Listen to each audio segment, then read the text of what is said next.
భారతదేశాన్ని ఓడించలేక ఇప్పుడు ఇప్పటివరకు జరిగిన 5 యుద్ధాలు 30 సంవత్సరాలుగా జరుగుతున్న టెర్రరిస్ట్ వార్లో పాకిస్తాన్ ఇంకా ఓడించలేమని తెలిసిపోయి ఇలాంటి కుట్ర పడుతుందన్నమాట military కూటమిలకి.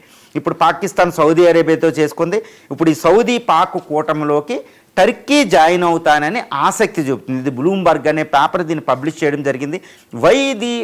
Why Turkey is expressing its interest to join this military fact అంటే చాలా ఉన్నాయి అన్నమాట. ఎందుకంటే టర్కీ అనేది భారతదేశాన్ని శత్రువుగా చూస్తుంది. నెంబర్ 1 మనం గుర్తుపెట్టుకోవాలి. భారతదేశ శత్రువు చూస్తుంది. ఎందుకంటే మా టర్కిష్ పాలకులు భారతదేశాన్ని కూడా పరిపాలించారు ఒకప్పుడు వచ్చి అని చెప్తుంది. తైమూర్ ఎలాంటి వాళ్ళు భారతదేశంలో నియంతలుగా వచ్చారన్నమాట. కాబట్టి ఇప్పుడు టర్కీ ప్రెసిడెంట్ ఎర్డోగాన్ ఏమంటున్నారు, నేను ప్రపంచ ముస్లిం పెద్దని, కాబట్టి ఒక మళ్ళీ ఖలీఫాత్ లాంటి వాడిని నేను మహమ్మద్ ప్రవక్త లాంటి దేవుణ్ణి ఆయన కొలుసుకుంటూ ఉంటారు, ఆయన డబ్బా కొట్టుకుంటారు.